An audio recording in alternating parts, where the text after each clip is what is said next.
A morte de Estevão, nós vimos na semana passada, nos versos de 1 a 3, nós vimos que a morte de Estevão culminou em perseguição generalizada contra a igreja. E a perseguição provocou a dispersão dos irmãos nossos daquele contexto. E essa dispersão resultou em evangelização. A perseguição não é algo que enfraquece a igreja, porque a dispersão que foi provocada pela perseguição, ela foi extremamente significativa, porque a igreja de Cristo avançou ao invés de retroceder. O mandamento, e aí está um contraponto interessante. O mandamento de Atos 1:8, de que os discípulos de Jesus deveriam ser testemunhas tanto em Jerusalém como em toda a Judéia e Samaria até os confins da terra, passou a ser cumprido a partir do que aconteceu em Atos 8:1, quando se levantou uma grande perseguição contra a igreja. Os inimigos de Deus acharam que matando Jesus Cristo a sua missão não seria cumprida. Os inimigos de Deus acharam que prendendo Pedro e João, a palavra seria também aprisionada. Os inimigos de Deus acharam que matando Estevão e depois perseguindo toda a igreja, o evangelho seria sufocado e logo ele seria extinto. Mas nada disso aconteceu. Ao perseguirem os cristãos, os inimigos de Deus esperavam provocar medo, provocar neles omissão, enfraquecimento da fé. Mas o que aconteceu foi a dispersão, e através da dispersão, a evangelização. E por causa da evangelização, conversões e mais conversões. E esses que foram se convertendo foram evangelizando mais ainda. É isso que nós vamos ver hoje e nas próximas semanas, durante essa série de mensagens da perseguição à evangelização. Nós vamos ver o capítulo 8 e 9 nessa série, 8 e 9 de Atos. E hoje é a segunda parte, onde nós vamos ver a dispersão e evangelização. Nessa série, nós vamos ver que a perseguição nunca foi o maior inimigo da igreja. Pelo contrário, a mesma perseguição que levou muitos crentes a serem mortos fisicamente, o que parece e é de fato horrível, essa mesma perseguição foi um impulso para levar a mensagem de salvação para pessoas que estavam vivas fisicamente, mas mortas espiritualmente. Essas pessoas foram alcançadas pela graça, conheceram o Senhor Jesus, conheceram o Redentor que dá vida eterna. A mesma perseguição que trouxe morte física para os crentes foi o impulso que levou a mensagem de salvação para não crentes. Hoje, nessa segunda parte da mensagem, nós vamos verificar essa continuação da história. O que aconteceu por meio da dispersão. Como que se deu essa dispersão que foi provocada pela perseguição. E é importante a gente saber o que é dispersão. O que é dispersão? Vamos imaginar uma multidão atenta, prestando muita atenção diante de um palanque. Alguém fazendo um discurso, e aquela multidão ouvindo, prestando atenção, atenta, focada nessa pessoa que está fazendo o discurso. De repente alguém no meio da multidão saca uma arma e começa a atirar. O que vai acontecer com essa multidão? Um corre-corre maluco, uma confusão. As pessoas que chegaram juntas naquele ajuntamento, naquela multidão, elas rapidamente vão ser dissipadas, elas vão sair correndo. As pessoas que chegaram juntas vão se separar. E foi mais ou menos isso o que aconteceu ali. Enquanto alguns crentes estavam tendo suas casas invadidas, você vê isso no versículo 3, estavam sendo arrastados e mortos, outros estavam fugindo, se separando dos demais. Isso é dispersão. É esse grande movimento que as pessoas acabam saindo correndo mesmo e se desvencilhando umas das outras. E o que seria natural para essas pessoas que foram dispersas seria proteger suas próprias vidas e a vida de seus familiares. E assim, por causa do medo, se omitirem, se esconderem e largarem essa vida perigosa de fé em Jesus Cristo. Só que não foi isso que aconteceu. Eles de fato foram dispersos, mas eles não se omitiram, eles não se esconderam, eles não largaram essa vida perigosa de viver a fé cristã. Eles não tiveram uma reação natural, porque eles não eram mais seres humanos naturais. Eles tiveram uma reação sobrenatural, porque eles já faziam parte de uma nova criação. Eles haviam sido regenerados, eles haviam recebido uma nova vida em Cristo, eles eram de fato cristãos. Por isso que eles tiveram a reação que tiveram. E a gente vê essa reação diante da dispersão. Nós vimos aí nesse texto, do verso 4 ao verso 8, o que aconteceu. Então, por causa da dispersão, aconteceu a evangelização. Por causa da dispersão, aconteceu a evangelização. Então nós vamos ver alguns pontos. O que aconteceu por causa da dispersão? Em primeiro lugar, por causa da dispersão, o evangelho foi pregado por todos. Por todos. Veja aí o versículo 4. Vamos ler juntos. Leiamos. Entre mentes, os que foram dispersos iam por toda parte pregando a palavra. Esse entre mentes significa nesse meio tempo. Então, ao mesmo tempo que cristãos estavam sendo assolados, perseguidos e mortos em Jerusalém, ao mesmo tempo que isso acontecia, os que foram dispersos saíram e foram pregando a palavra. E quem foram esses que foram dispersos? Veja no versículo 1. Diz aí o texto que todos, exceto os apóstolos. Todos, exceto os apóstolos, foram dispersos e eles saíram pregando a palavra. Aí talvez você se lembre aí, se você olhar rapidamente, no capítulo 6, versículo 4, você vai ver o versículo que diz assim: os apóstolos disseram: quanto a nós, nos consagraremos à oração e ao ministério da palavra. Os apóstolos disseram isso. Foi o motivo pelo qual eles elegeram diáconos. Então, aqui a gente vê que todos, exceto os apóstolos, foram dispersos e pregaram a palavra. Como é que a gente entende isso? Não era dos apóstolos o ministério da palavra? Como que agora todos saem pregando a palavra? Deus nos diz, meus irmãos, através da Bíblia, que Ele chama alguns para o sagrado ministério da palavra e da oração também, poderíamos dizer. Mas isso não desobriga os cristãos em geral a testemunharem o conteúdo da palavra de Deus. Meus irmãos, nós não podemos mais ter crentes que pensam que o pastor que por anos se assentou nos bancos do seminário é o único chamado por Deus para essa obra. A gente não pode mais ter crente pensando isso. A gente não pode mais ter crentes dualistas, ou seja, que separam a sua vida da sua fé. Não dá para separar. Pessoas que vivem a fé no contexto eclesiástico, ou seja, no contexto da igreja, e lá fora vivem uma vida, nas suas casas vivem uma vida comum. Não dá para desvencilhar isso. É aquela história, alguns dizem, né, que time de futebol, partido político e religião, cada um escolhe a que acha melhor e não se discute, não é assim? Só que a gente vê mais torcedores fanáticos, políticos fanáticos e religiosos fanáticos defendendo aquilo que eles acreditam ser verdade, do que crentes que conhecem a verdade falando sobre isso para as pessoas.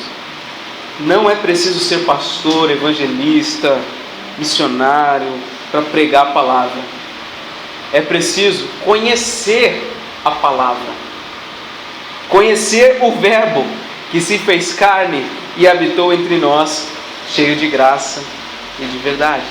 Por causa da dispersão, o evangelho foi sendo pregado por todos. Segundo lugar, por causa da dispersão, o evangelho foi sendo pregado em todos os lugares. Por causa da dispersão, o Evangelho foi sendo pregado em todos os lugares. Vamos ler juntos novamente o versículo 4. Entre mentes, os que foram dispersos iam como? Por toda parte, pregando a palavra. E o versículo 5. Filipe, descendo a cidade de Samaria, anunciava-lhes a Cristo. A evangelização não pode se limitar a um programa da igreja, a um dia de evangelização, a uma ação evangelizadora, a um avanço missionário que a igreja possa promover. Não! Muitas igrejas realizam atividades de evangelização em massa. Isso é bom, eu acredito que isso é bom. Só que isso não é tudo, porque essas atividades evangelísticas, elas são limitadas a um lugar e um horário específico. Vocês já devem ter ouvido falar sobre as cruzadas evangelísticas. Claro que é bom e dá resultado, há frutos desses trabalhos. Mas esses trabalhos se resumem a um lugar específico, a um horário específico. Mas por causa da dispersão, o Evangelho foi sendo pregado em todos os lugares. Todos os lugares. Nossos irmãos dispersos de Jerusalém iam pregando o Evangelho, no versículo 4, por toda parte. Onde iam chegando, iam fazendo conhecida a salvação de Jesus. E isso me faz lembrar o Salmo 96 que nós lemos na semana passada. Está escrito lá: proclamai a sua salvação dia após dia. Anunciai entre as nações a sua glória, e entre todos os povos as suas maravilhas. No versículo 5, nós vemos aí que o escritor de Atos foi Lucas, né? Ele inicia uma narrativa que tem como personagem principal Filipe. Nós vamos voltar a falar bastante sobre Filipe. Ele, no capítulo 8, o restante do capítulo 8 vai falar bastante sobre o ministério de Filipe. Esse Filipe, ele não é o apóstolo. Ele é um dos diáconos que foram eleitos pela igreja para servir as mesas. Mas assim como Estevão, que nós podemos ler a sua história no capítulo 7, assim como Estevão, ele era um homem cheio do Espírito Santo, cheio de sabedoria, de boa reputação, e ele pregava a palavra de Deus. Ele não se limitou ao ministério de servir as mesas, mas ele pregava a palavra. E diz aí que o conteúdo da mensagem de Filipe em Samaria foi qual? Aí no versículo 5, ele anunciava Cristo. O Senhor Jesus Cristo era o conteúdo da sua mensagem em Samaria. Meus irmãos, a vontade do Senhor do Senhor Jesus é que ele fosse testemunhado, diz lá em Atos 1:8, tanto em Jerusalém, como em toda a Judéia, Samaria e até os confins da terra, não é isso? Com essa dispersão, Jesus chegou a ser testemunhado por toda parte, seria a Judéia, e agora a gente está vendo no versículo 5, em Samaria. E é interessante a gente notar que Samaria não era muito bem vista pelos judeus. Um judeu comum jamais se dirigiria a Samaria para pregar boas novas. Existia um conflito, um ranço, uma mágoa realmente internalizada entre os dois povos ali. Havia entre judeus e samaritanos um embate terrível por questões de miscigenação e da vida religiosa. Que houve um tempo na história que existia o reino do norte e o reino do sul. O reino do sul eram os judeus e o reino do norte os israelitas. O reino do norte ele foi para o exílio, depois foi o reino do sul. Quando os judeus do reino do sul foram para o exílio na Babilônia, ficaram alguns israelitas na terra, mas eles não preservaram a sua identidade. Eles se misturaram com os gentios. Eles casaram seus filhos, suas filhas com pessoas de outros povos. Quando os judeus voltaram do exílio e viram essa miscigenação, isso trouxe um problema. Eles não poderiam, para eles, na cabeça deles, eles não poderiam mais se manter como um só povo. Então acabou que houve uma divisão ali. Quando os judeus começaram a levantar o templo, os samaritanos, que era esse povo misturado, eles trouxeram problemas para a construção desse templo. Trouxeram dificuldades, e aquele templo parou de ser construído durante um tempo.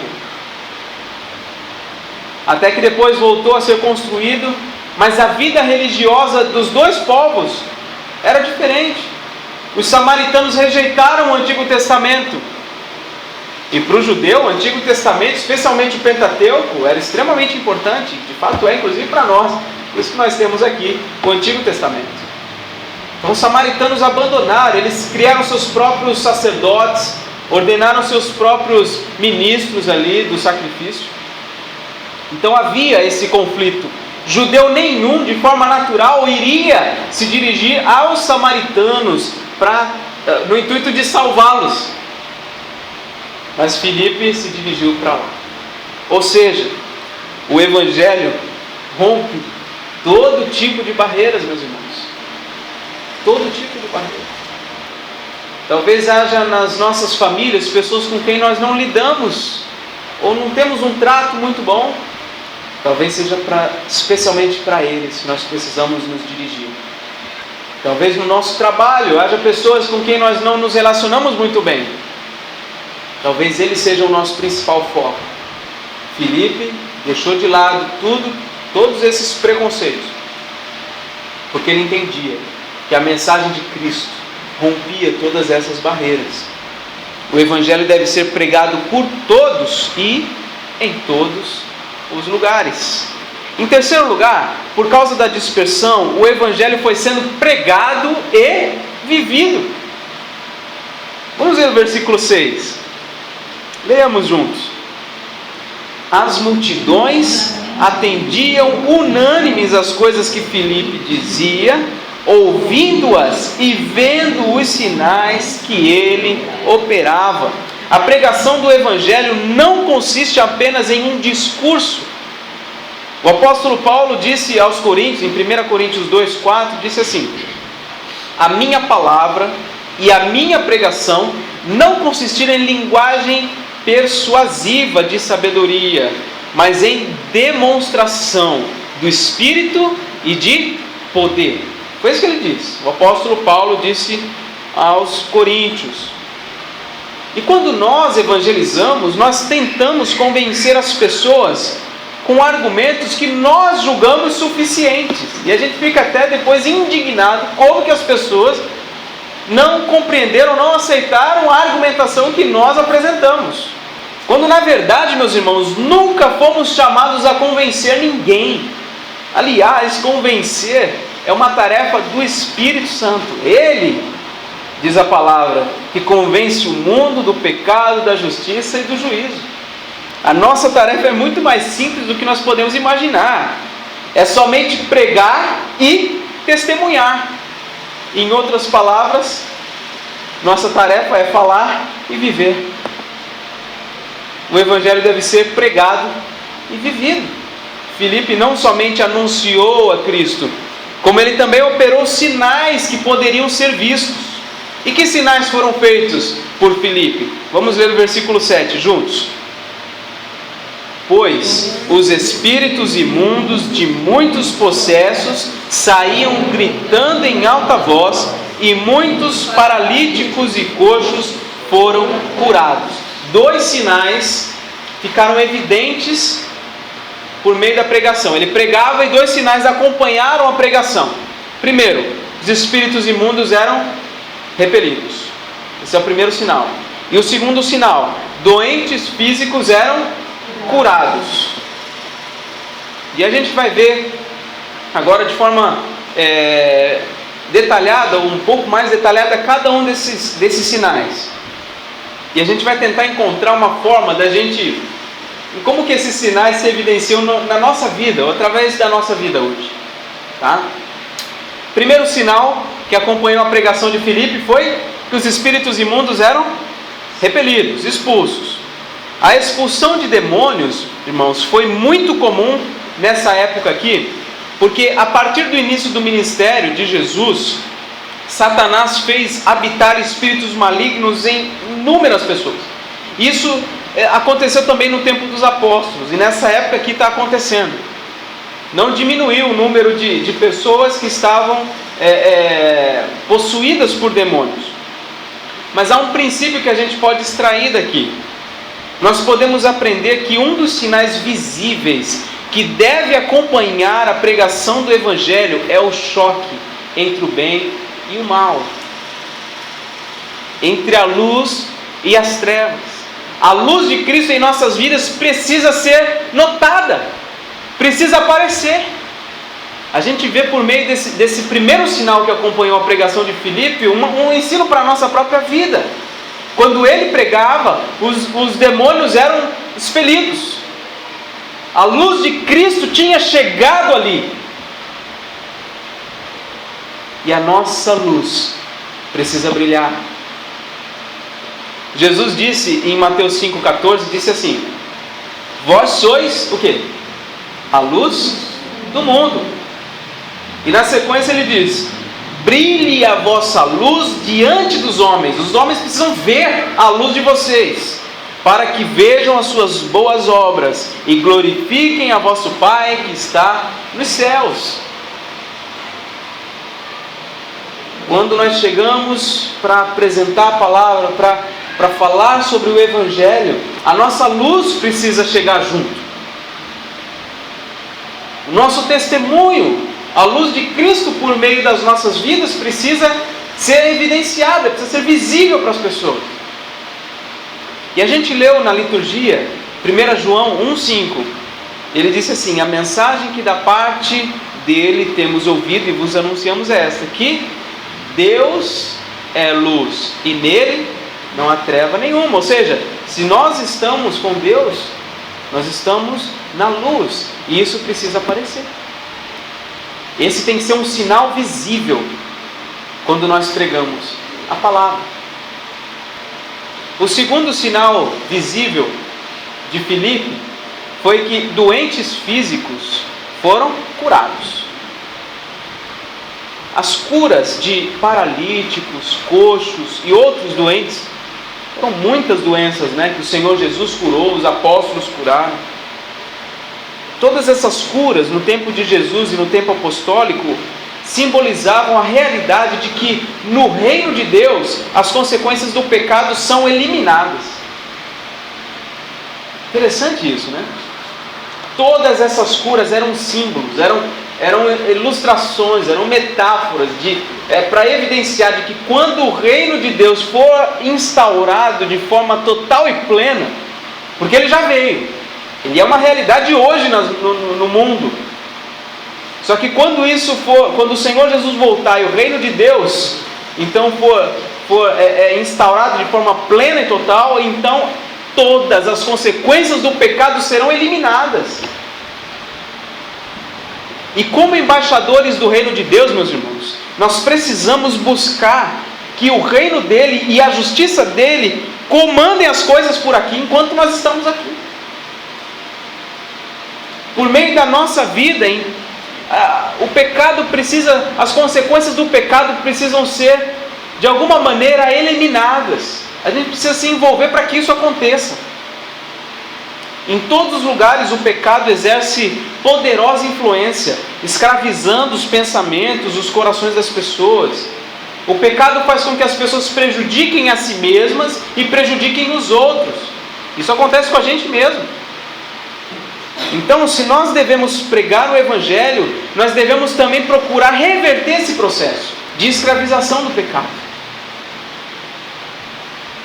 O princípio que está sendo ensinado aqui não é que nós temos que pregar o Evangelho e curar as doenças físicas. O princípio que nós podemos aprender aqui é que que o reino de Deus, no reino de Deus, todo esse processo das consequências do pecado, escravizando as pessoas, isso é revertido. A gente lê hoje com os jovens e adolescentes na sala, Romanos 8, 29, fala que os que de antemão conheceu, também os predestinou para serem conformes à imagem de seu Filho. Ou seja, nós fomos predestinados para assumirmos dia a dia um formato, uma vida mais parecida com a do Senhor Jesus. Isso deve atingir as nossas casas, as nossas finanças, o nosso trabalho, a nossa cidade. E isso deve ser um sinal visível. Coisas que anteriormente eram peculiares da nossa vida e que é o resultado da consequência do pecado, precisa mudar. E eu quero refletir rapidamente com os irmãos num texto de Mateus 9, 35 a 37, que diz assim, preste atenção, olha só: percorria Jesus todas as cidades e povoados, ensinando nas sinagogas, pregando o evangelho do reino e curando toda sorte de doenças e enfermidades. Vendo ele as multidões, compadeceu-se delas, porque estavam aflitas e exaustas, como ovelhas que não têm pastor. E então se dirigiu a seus discípulos e disse assim: a seara, na verdade, é grande, mas os trabalhadores são poucos. E algumas coisas a gente pode entender desse texto. Primeiro, o ministério de Jesus Cristo consistia basicamente em ensinar, pregar o evangelho do reino e curar doentes.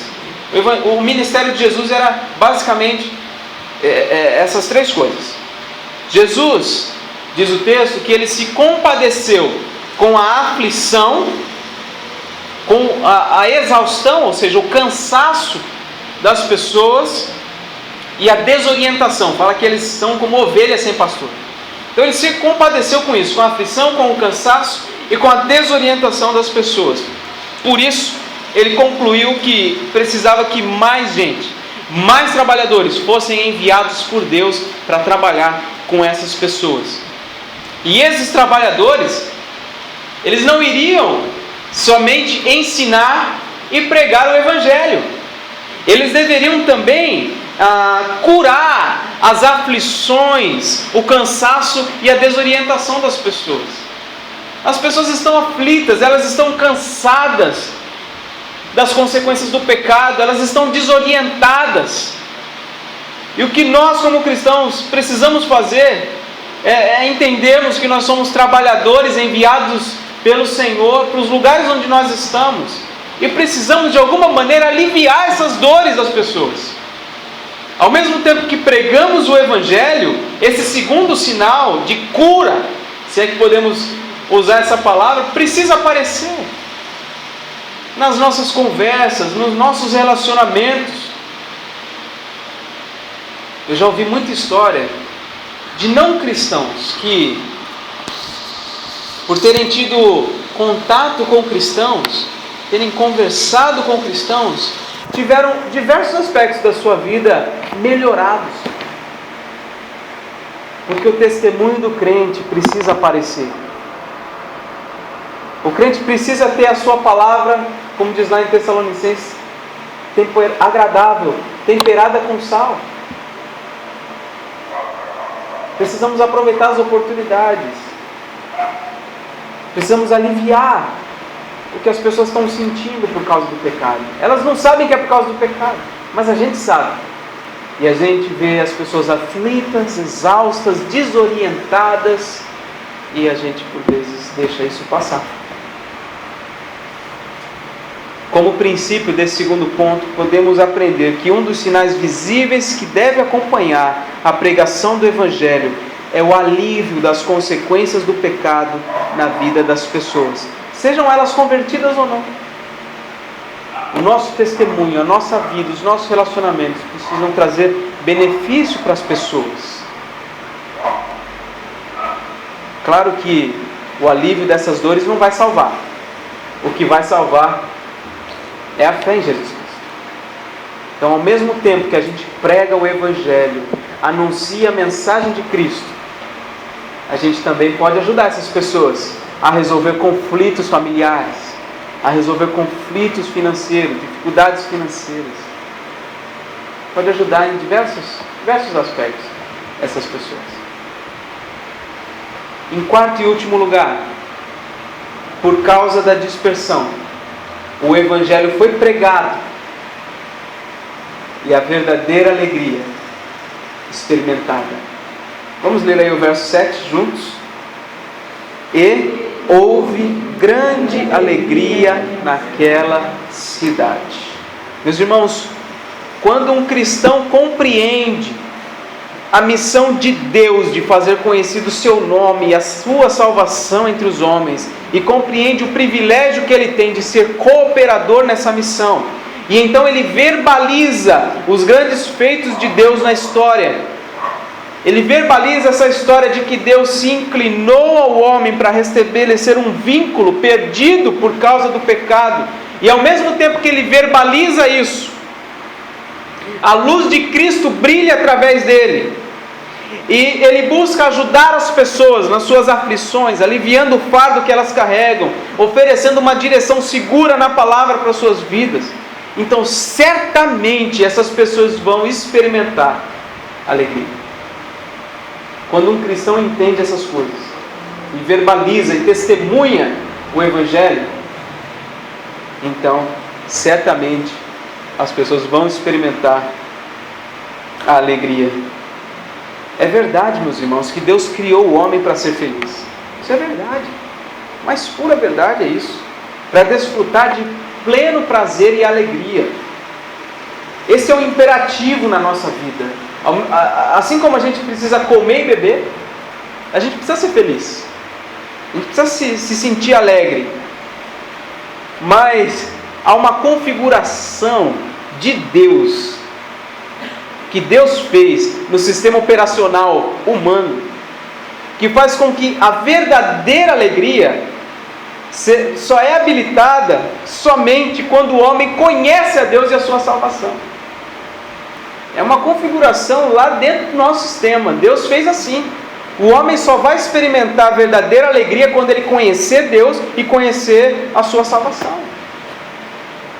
É por isso então que quando o Evangelho, que é a boa notícia da salvação de Cristo, é pregado por todos, em todos os lugares, e ao mesmo tempo ele é vivido, mais e mais pessoas são expostas ao conhecimento de Deus e da sua salvação, e logo mais e mais pessoas podem ser habilitadas a desfrutar da verdadeira alegria. A perseguição provocou a dispersão, e a dispersão causou o cumprimento da missão, que foi a pregação do Evangelho por todos, em toda parte. Um Evangelho que não somente era pregado, mas era também vivido. E como resultado de todas essas coisas, as pessoas desfrutavam de alegria. Que Deus nos ajude a entendermos a nossa responsabilidade e o nosso grande privilégio de fazer parte dessa missão que é de Deus, mas que nós podemos ser cooperadores nela.